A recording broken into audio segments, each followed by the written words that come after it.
Men Arrow E3V5 Gaming OC. Nhận của khách là khách nói là không kích được nguồn. Thì mình cũng test thử, cắm thì kích được nguồn, vẫn lên hình bình thường. Nên cũng chưa biết là sửa cái gì. Cách thì nói không kích được, đem qua mình thì mình kích được. Kích được lên hình vào Win bình thường. Mình mới bỏ mình test cho chạy Win được tầm hơn tiếng đồng hồ thì men sập thì không kích được nữa, không kích được thì mình để khoảng tầm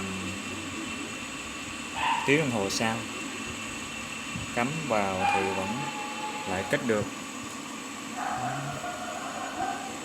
Thì cái nguyên nhân nó nằm ở đâu? Có nghĩa là lúc kích được, lúc kích không. Thì men này thì phải lắp CPU nha, lắp CPU vào mới kích được. Mình loại trừ, mình bỏ luôn cái chấu 4 pin ra luôn, loại trừ chập 12V nguồn CPU. Thì mình đo, mình kiểm tra thử nha. Đầu tiên mình bật nguồn ở đây, kiểm tra đầu tiên nguồn 3V SB, 3V SB ở đây, 3V3 có 3V SB. Kiểm tra RSM, RST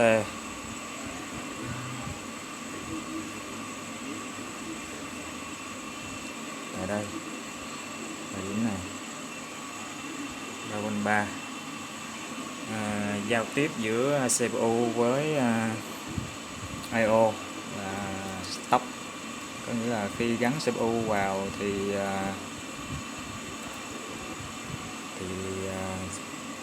chỗ điểm này là mình phải đo là không có áp, là có nghĩa là giao tiếp giữa CPU với I/O là ok nè, không có áp, là đường stop này thôi. Rồi RSMRT, rồi bed on,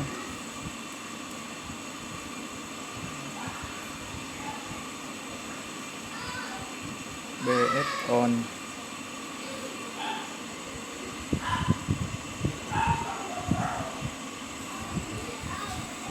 kiểm tra chân bed on là chân nào nha.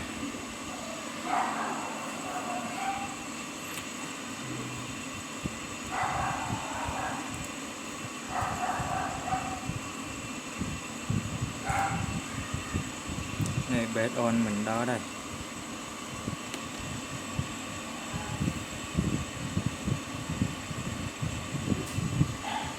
Điểm này có 4V6, 4V7 nè.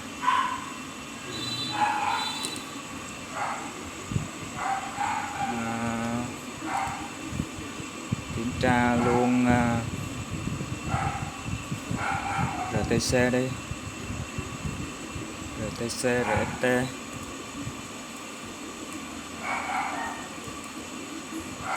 RTC, RST thì ở điểm này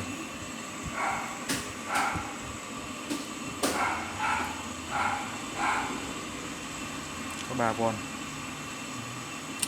kích nguồn.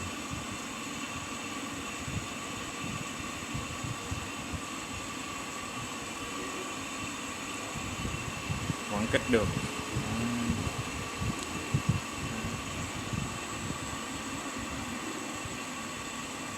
Thì như vậy thì cũng hơi khó kiểm tra. Mình đã tiến hành, mình lúc đầu I/O thì nó cũng hơi rỉ, mình vuốt lại I/O.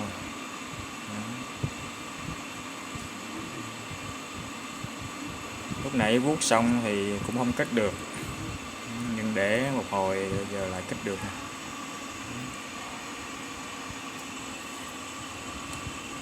Rồi mình tắt đây.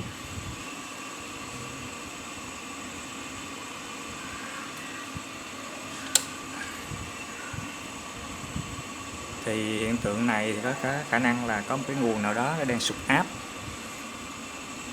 hay là linh kiện nào đó chạy nóng lên nó mới lỗi. Thì nó quanh quanh cái khu vực kích nguồn của làm kích nguồn của mình thôi. Thì mình kiểm tra sơ bộ, kiểm tra những cái nguồn đó ok hết rồi, thì còn cái nguồn mình cũng định kiếm IO mình thay rồi, nhưng mà mình nghĩ lại còn một cái nguồn mà mình chưa kiểm tra, đó là cái nguồn DBW DBW ROK. DBW ROK thì cái nguồn này nó chỗ này nè mọi người, đây. Đấy, mọi người thấy con SQ2 không?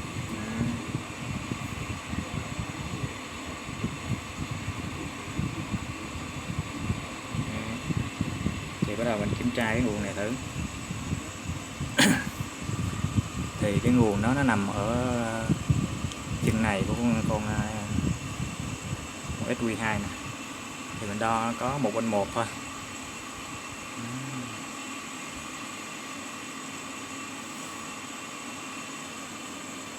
Thì mọi người biết rồi đó, cái nguồn này thì nó phải là 3/3, còn 1/1 là thấy nó sai rồi đó.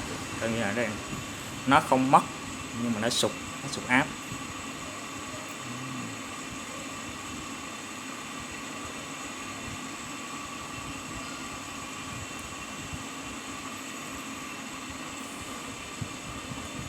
Nguồn này thì nó lấy từ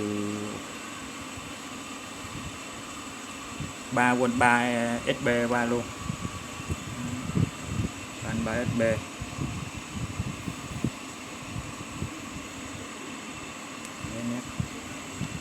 Thì đầu này từ con này nè,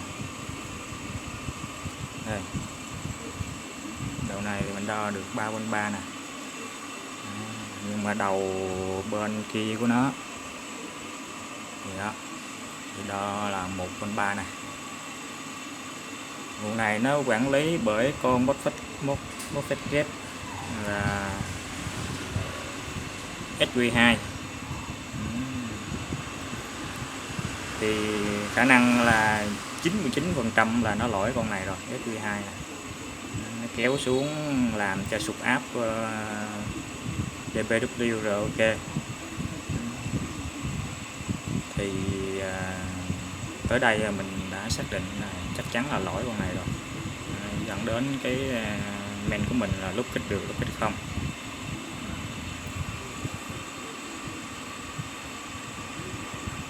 Đó, thì cái video này mình cũng chỉ hướng dẫn mọi người cách kiểm tra thôi, chứ mình cũng không có làm thực tế, vì mình vừa quay mình vừa làm có một tay nên khó khò hàng lắm. Này SQ2 này mình có thể bỏ luôn nha, tháo bỏ luôn. Còn muốn đẹp muốn xinh thì kiếm con khác lắp vào. Chỉ cần chỗ này là đủ 3/3 là ok. Rồi ok, chia sẻ mọi người tới đây thôi nha. Rồi mình kết thúc video.